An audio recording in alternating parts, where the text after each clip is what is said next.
Alyssa. Welcome to Taking Turns. Hi, How are thank you you. doing today? I'm doing well. Doing Good. well, We thank are you. so glad to have you on the podcast. I think you are our fourth guest. So, we're going to do some questions about food security.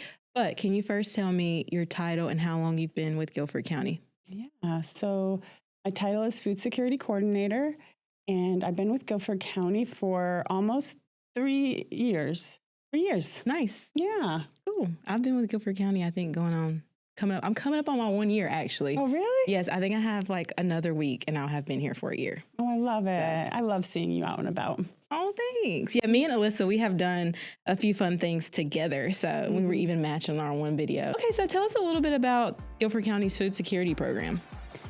Yeah, so the food security program came about because of COVID. And what came out of COVID was the ARPA funds, which was the American Rescue Plan funds.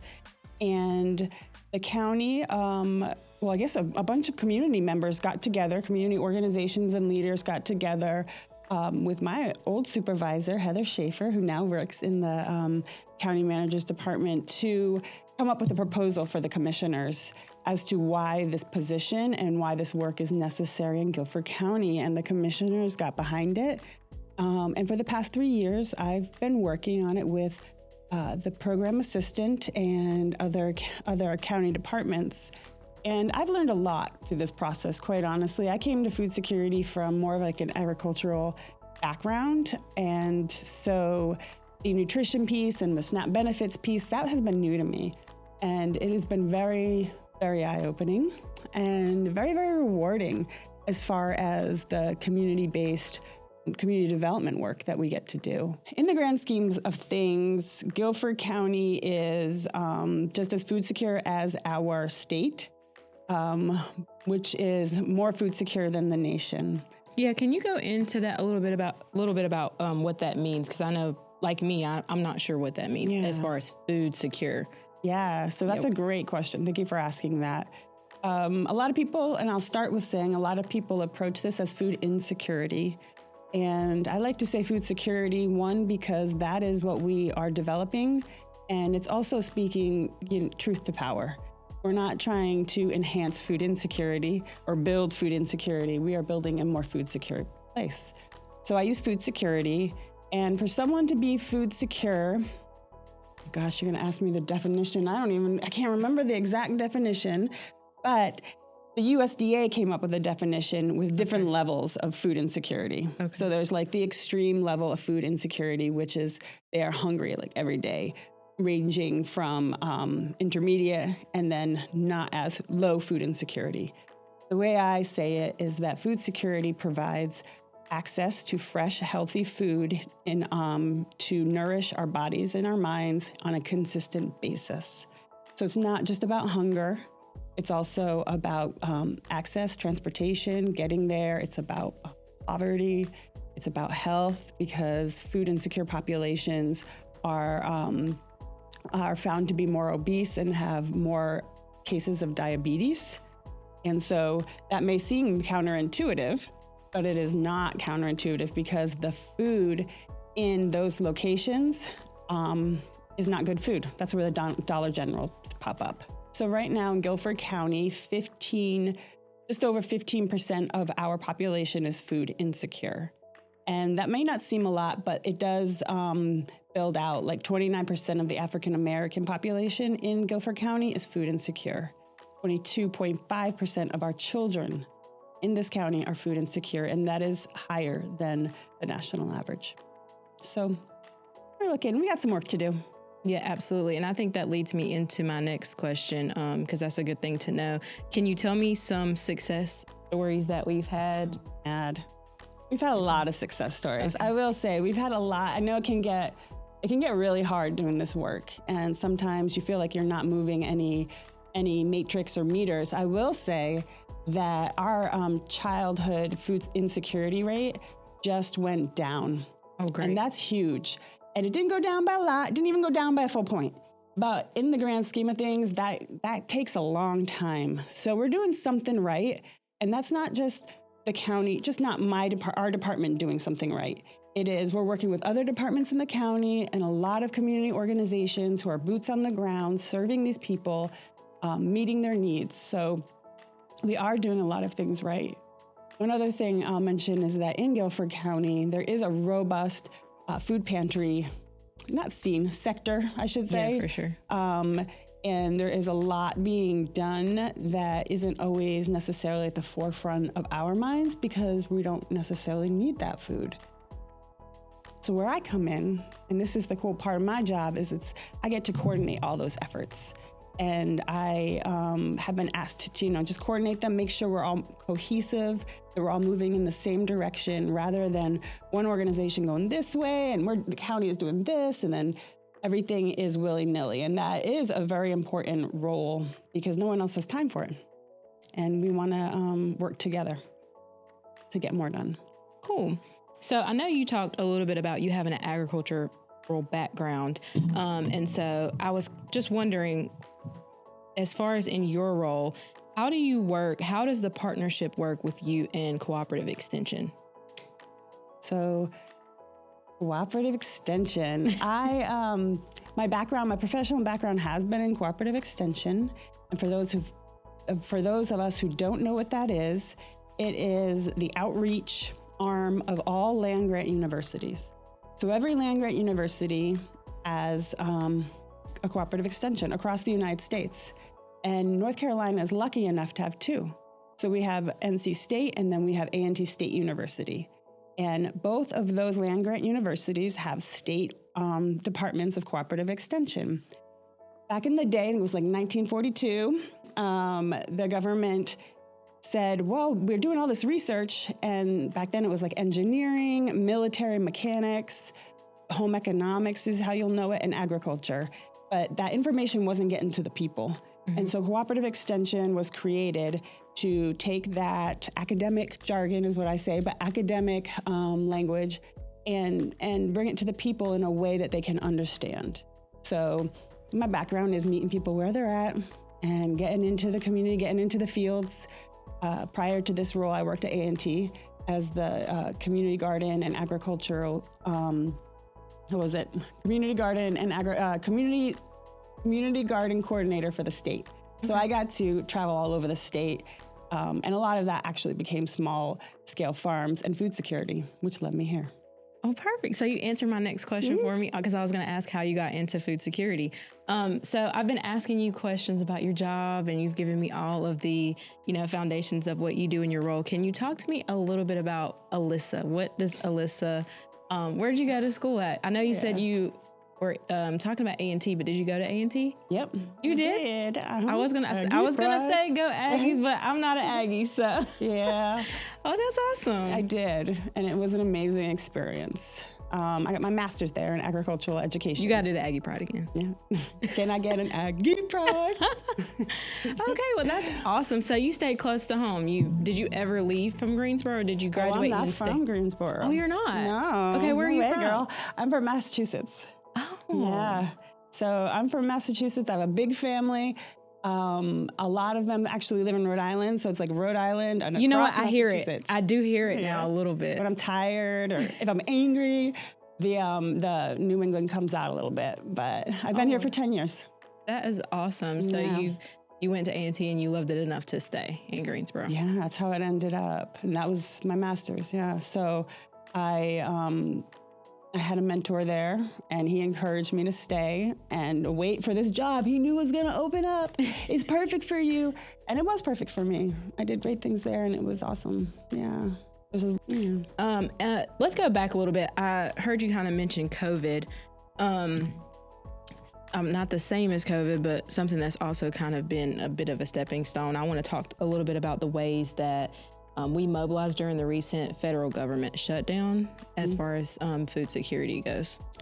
Yeah, that was a scary time. Around pretty much last fall, I got a call in the beginning of October, and some of the larger organizations that are doing the food security work got together and invited me into this conversation. And those organizations are like Greater High Point Food Alliance, Backpack Beginnings, A Simple Gesture, Second Harvest Food Bank, and they were getting together to start to just brainstorm. And because I have taken so much time to build these relationships with these partners, I was invited into that conversation. And I feel very fortunate because that is how we were able to start to lift up the work that was already happening. And what Greater High Point Food Alliance, they started a campaign called Fill the Gap. And when I brought that information to our county manager and who brought it to the commissioners, they got excited and they were starting to do other things on the background, but they stopped doing these things because they didn't want to duplicate the efforts. So we were able to get behind what was already happening and build out a campaign that supported them and the work that they did. And the point of that was to streamline efforts. Because during that time, so this started in October, a lot of meetings, a lot of conversations, and then the county got involved, and we were able to determine what their needs were and figure out how we could best support them. And by that time, it was November, and things were starting to happen. And even prior to November, when the SNAP benefits were no longer available, people were starting to get anxious, but we were able to support them by having an online campaign, which you guys helped us a lot with. There was 2 organizations from that group who decided to be the fiscal sponsors, which means they were the ones who were taking the money donations from all of the generous residents who wanted to support the efforts. And then they took that money and they distributed it to the other pantries in need. Our efforts as Guilford County government was able to enhance the efforts that were happening. And the food pantries in this space are unsung heroes. They work, during that time, they were working consecutive days. They were at the food pantries all day long. They were trying to meet the needs of the people coming in. Also the people who are calling, who wanted to donate or wanted to volunteer. So we worked with Guilford County Nonprofit Consortium to create a volunteer outlet. So people who wanted to volunteer for these efforts would go there, and then the Nonprofit Consortium would distribute them. So we're really just trying to take some of the pressure off the pantries who were working with the people on the ground level. Do you know how many pantries are in Greensboro? We have a lot of food pantries in Guilford County. I don't know the exact number off the top of my head because normally you would find that information at Second Harvest, which is our main distributor, but there are so many pantries that aren't affiliated with Second Harvest. And that was one of my main goals, was making sure during the government shutdown that they were getting their needs met as well. So I went out to a few of them actually, and believe it or not, in those smaller pantries, they don't have the funding that they do at Out of the Garden or Backpack Beginnings. Their systems aren't created like that. It's usually the elders in the community or a church group who is trying to serve their community. So I went out to a few of them to figure out what they needed, try to connect them with other organizations that are doing great things. You came out and did a piece on the sweet potato delivery. Potatoes. Yeah, there were tons of sweet potatoes. 21,000 pounds of sweet potatoes that were then, awesome. All the pantries came to pick them up. And that was a really, really fun effort. Yeah, that's awesome. So you've given us a lot of information. My question is, where can people find this information? Like some of this information that you shared, I know all of it won't be available, but information about the pantries, information about programs that are happening within food security during times like the government shutdown. Where can residents find out about stuff like this? Yeah, so Guilford County has an amazing webpage, our website, and we are on that website. There's the Food Security Hub. It's a virtual hub where people can come to the website and depending on what they're looking for, can click around and find what they're looking for. So if you're looking for food, it will direct you to where you find food. If you're looking for cooperative extension resources like farmers and marketing, that's part of food security, believe it or not. And then that's also there. That is how people would find it. And yeah, we have a lot of events, and I'm not sure, we don't really market them through you guys. We market them through Guilford County, I think. Cooperative Extension. They can also find some of that information on Cooperative Extension's page. Yeah, so we've got two websites. Two websites. The primary website is the Guilford County Food Security Hub, and then the secondary is the Cooperative Extension Hub. Something else about Cooperative Extension, I know I talked about it on the big macro level, is that every county has a Cooperative Extension office, and in Guilford County, it's part of our Guilford County government. So we are a department. We are in the outskirts a little bit. We are in Old Burlington Road, and we've been there for a very long time. You can always come out to see us. It's where people get their soil samples, and we have lots of events. And you have a garden, an awesome garden in the back. We do. I've been out there too. It's really cool. Yeah, I do. I'm actually growing food in that community garden this year to distribute. So, well, since we're talking about food, and we've chatted quite a bit about food security in Guilford County, I got to ask you a fun question to end the podcast. If you had to pick what your last meal, this is your last meal, you have to pick what you would want to eat for your last meal. It can be anything. My God. Last meal, the last thing you're getting to eat. I would do a 7-course meal. Hey, so one of our guests did almost have a 7-course meal. Yeah. So you would not be the first. Oh my God, this is such a hard question. My last meal, I would say, so my last meal, I think, would be like a big poke bowl, like a big bowl of rice and edamame and the fresh tuna, raw tuna, and little fixings. I think maybe some seaweed in there. And little of that ginger. I'd just deck it out, and then I'd eat as much as I could of that. And then I would. So my background is Lebanese, and so a lot of my comfort food is Lebanese. So my mom makes the best, I should say, tabbouleh and grape leaves and spinach pies. So my second course would be like a little, of that tabbouleh and grape leaves with the yogurt. And then the last thing would be mamoul, which are these amazing cookies that my mom makes, again, like that are from, it's like that comfort food. I think I would want comfort food for my last meal. Yeah. Now I'm hungry, but that sounds really good. I love tabbouleh. Do you? So we need to. Next time she comes, I'll bring you some, because she makes the best.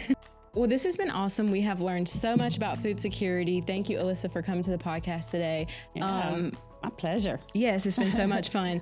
If anybody would like to learn some more information about food security, Cooperative Extension, and what we're doing for the community, please go to guilfordcountync.gov/food security. And is there anything you want to share about how people can find information? Yeah, just one last thing is, if you or your neighbors or anyone you know are in need of food or are looking for food right now, you can go to that link that you just mentioned. And the first thing you'll see is Find Food. And this is in partnership with our with Greater High Point Food Alliance. They created this amazing resource that can be either an app, online, or a physical copy of all of the pantries in Guilford County, and even some of the hot meals that are served. Some other resources are in there, and you can find the closest pantry to you or a pantry that meets your needs. So please use that resource. It is the Food Finder app, or you will also find it on our website. Thank you so much for having me and taking the time. You have been great. Thank you.